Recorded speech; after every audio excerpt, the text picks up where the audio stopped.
Petrol బంక్లో పనిచేసే కార్మికులకు కనీస వస్తువులు కల్పించాలని కోరుతూ సిపిఐ జాతీయ నేత నారాయణ నేతృత్వంలో నిరసన నిర్వహించారు. తిరుపతి రేణిగుంట రోడ్లోని పెట్రోల్ బంక్ దగ్గర ఆందోళన చేపట్టారు. దేశంలో 1,25,000కు పైగా పెట్రోల్ బంకులుంటాయి. వాటిలో 20 నుంచి 30 లక్షల మంది కార్మికులు పనిచేస్తున్నారని వివరించారు. అయితే కార్మికులకు చాలీ వేతనంతో బతుకులు గడుపుతున్నారని, వెంటనే జీతాలు పెంచాలని నారాయణ డిమాండ్ చేశారు. అలాగే కార్మికులకు ఉదయం సాయంత్రం స్నాక్స్ అందించడంతో పాటు మధ్యాహ్నం భోజనం ఏర్పాటు చేయాలని డిమాండ్ చేశారు.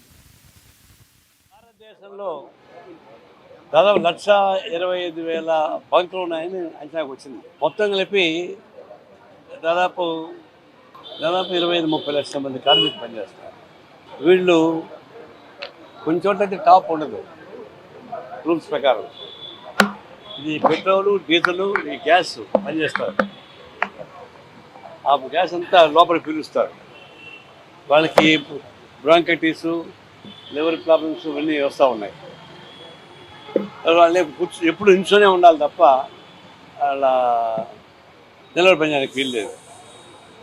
నిలబడే ఉండాలి, వాడు కూర్చోడానికి వీల్లేదు. తర్వాత హెల్త్ చెకప్ లేదు, మెడికల్ చెకప్ ఉండి వాళ్ళకి పంచడం అట్లాంటివి లేవు. చాలా చోట్ల మధ్యాహ్నం భోజనం కూడా పెట్టడం లేదు. కొంచెం చోట్ల తీసినాక కొంచెం తీయడం లేదు. ముఖ్యంగా ఈఎస్ఐపిఎఫ్ లేదు. ఈఎస్ఐపిఎఫ్ లేకపోతే ఆరోగ్యాన్ని గురించి వాళ్ళు ఎట్లా చేస్తారు? సాధ్యంగా జీతం వాళ్ళకి 11,000. 11,000 జీతంతో వీళ్ళు పనిచేయాలంటే ఎంత సాధ్యం అవుతుంది? 25 లక్షల నుంచి 30 లక్షల మంది పనిచేస్తారు దీనిలో లెక్క వచ్చిన ప్రకారం. దీన్ని ఒకవైపు వీళ్ళు లేకుండా పోతే పెట్రోల్ నింపడం కుదరదు.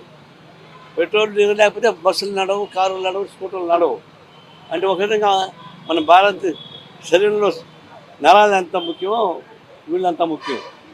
మరి వాళ్ళకి రక్షణ లేకుండా పోతే 10-15 ఏళ్ళ కంటే వాళ్ళకి బ్రాంకైటిస్ వచ్చి, టీబీలు వచ్చి ఇబ్బంది పడితే, ఆరోగ్య వసతులు లేకుండా పోతే, మెడికల్ చెకప్ లేకుండా పోతే, మెడికల్ రీఎంబర్స్మెంట్ లేకుండా పోతే ఎట్టబోతారు వాళ్ళు? అందులో ఇది కేవలం కేంద్రం నుంచి ఇది ఇన్స్ట్రక్షన్స్ ఇవ్వాలా. కేంద్ర ప్రభుత్వానికి రాష్ట్ర ప్రభుత్వం డిమాండ్ చేసేటంటే వాళ్ళకి గైడ్ లైన్స్ ఉండాలా. వాళ్ళకి ఈఎస్ఐపిఎఫ్ పెట్టాలా, medical checkup, medical expenditure reimbursement ఉండాలా. తర్వాత వాళ్ళకు ఉదయం సాయంత్రం స్నాక్స్, మధ్యాహ్నం భోజనం ఫ్రీగా పెట్టాలా. వాళ్ళ చేత ఖర్చు చేసేది కాదు.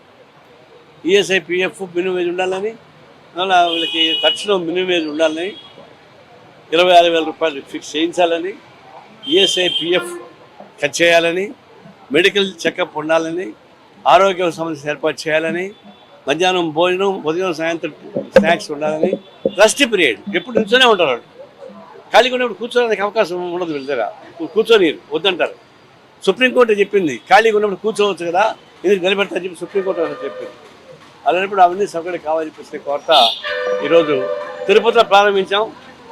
ఇది దేశవ్యాప్తంగా సంఘాన్ని బలోపేతం చేసి రాష్ట్ర స్థాయిలో, భారతదేశ స్థాయిలో ఈ పెట్రోల్ బంకుల్లో పనిచేసే కార్మికుల యొక్క సమస్యని వెలికి తీసుకొచ్చి వాళ్ళ రక్షణ కోసం ఉపయోగపడే ఏర్పాటు చేస్తామని చెప్పేసి మేము డిమాండ్ చేస్తా ఉన్నాం. ఏఐటీసీ కార్మిక సంఘాలు కూడా దానికి నిలబడతా ఉన్నాయి. కమ్యూనిస్ట్ పార్టీ నిలబడుతుంది. త్వరలోనే దేశవ్యాప్తంగా ఒక ఉద్యమం విస్తరించి వాళ్ళ రక్షణ కోసం కావాల్సిన ఏర్పాటు చేస్తాం.